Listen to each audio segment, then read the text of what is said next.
자, 수요일날 새벽 23분이 지나고 있는데 뉴욕타임즈 기사도 어제 날짜 뉴욕타임즈 기사 중에 몇 가지를 살살 올려보겠습니다.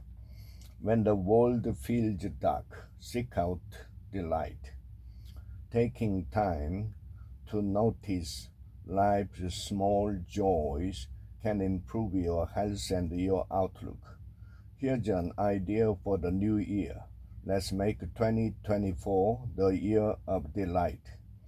Does that sound ridiculous?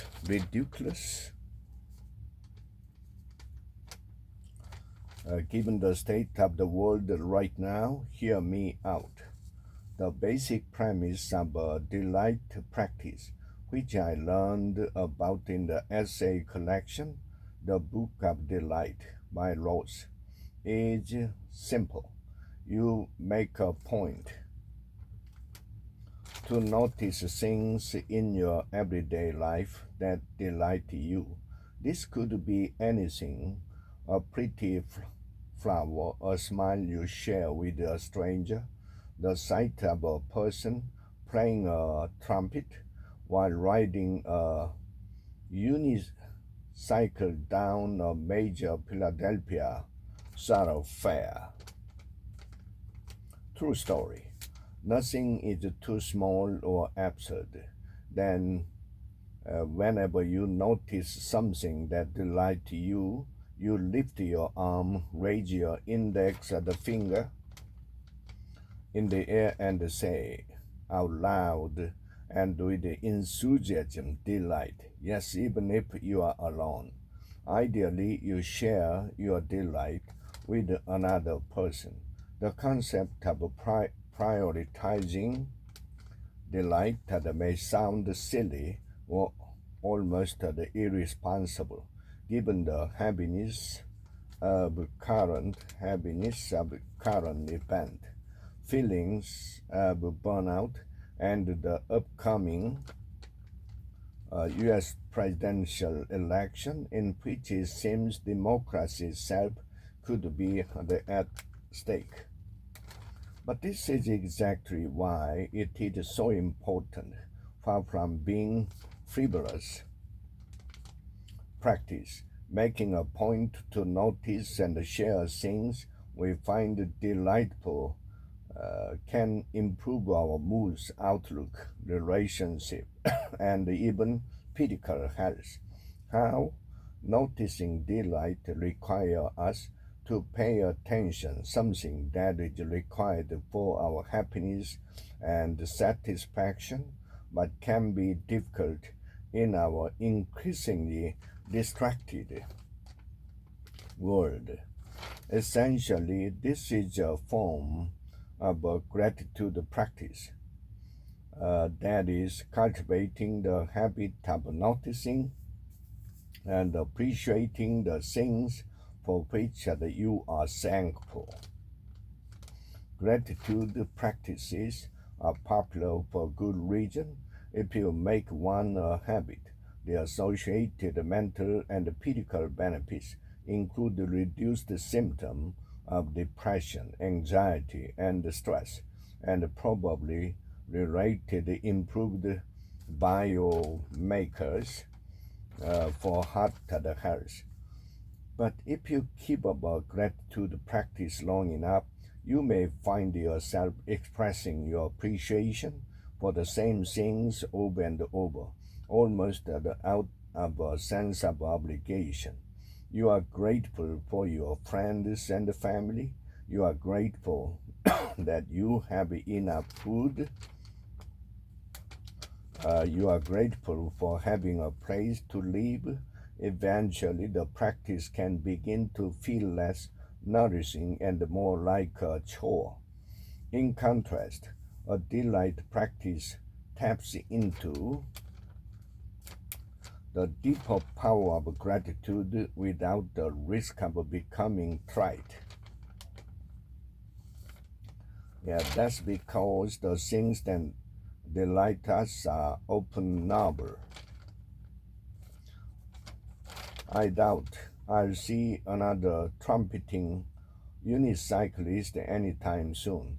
Noticing and sharing delight is also a form of water, a form of what psychologists call savoring. The practice of deliberately appreciating positive life experience. Savoring has been shown to boost people's moods as well as the counterbalance our brain's natural tendency to focus on the things that stoke anxiety and the fear. Being attuned to potentially threatening stresses is helpful from an evolutionary perspective. It takes work to focus our brain on the positive. What's more, the effect of savoring are stronger if you make a point not just to notice positive things, but also to label them and share them. This is why it's important to say delight out loud and put a finger in the air, even if it at first feels silly. And that's perhaps my favorite part of the practice, sharing delight with other people. Start a meeting or class by inviting people to share one thing that delighted them that day. Use delight sharing as an icebreaker or as a ritual before family meals. I have multiple delight group chat, and every new message boosts my mood, make me feel more connected to others, and inspire me to notice and share more delight. For example, a friend once sent me a photo of frost critters on his windshield with the caption, "Delight." Not only did this make me feel closer to him, but it also made me resolve to try to find delight in situations such as having to scrape frost off my car that might otherwise be annoying. These moments of connection are good for our physical health. At Surgeon General Vivek's recent advisory about the nation's loneliness epidemic, noted a lack of social ties is associated with increased risk for high blood pressure, heart disease, cognitive impairment, depression, anxiety, type 2 diabetes, and susceptibility to infectious disease. In fact, one well-regarded meta-analysis concluded that the health risk of loneliness and isolation are comparable with those of smoking up to 15 cigarettes per day. It makes me wonder what might happen if we, as individuals and as communities, committed to a delighted practice. How would it affect our happiness and health? And what might it do to the country's political climate if we paid less attention to the things that divide us and more to the things that spark the delight?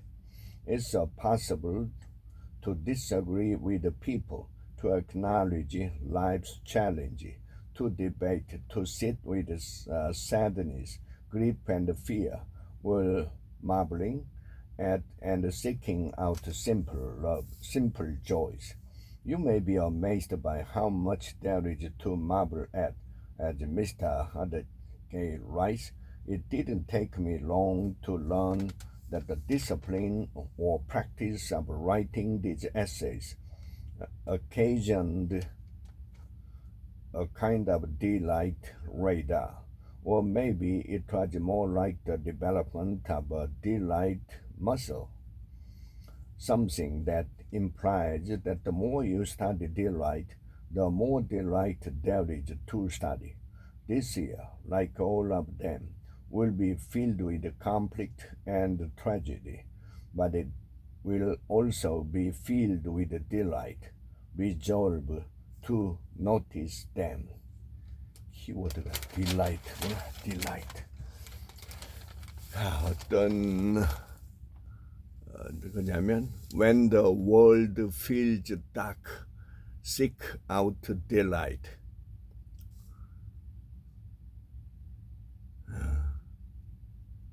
우리가 사는 세상이 캄캄한 것 같아도 딜라이트가 많이 있다. 그거를 추구해라. 그거를 알아채려라. 부제목은 Taking time to notice life's small joys can improve your health and your outlook. Small joy.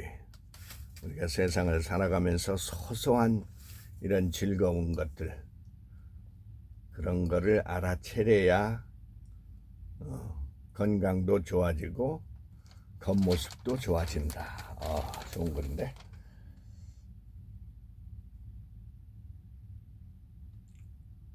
Catherine Price wrote the How to Feel Alive newsletter. Her books include The Power of Fun and How to Break Up with Your Phone. 오, 저자구나. 오케이.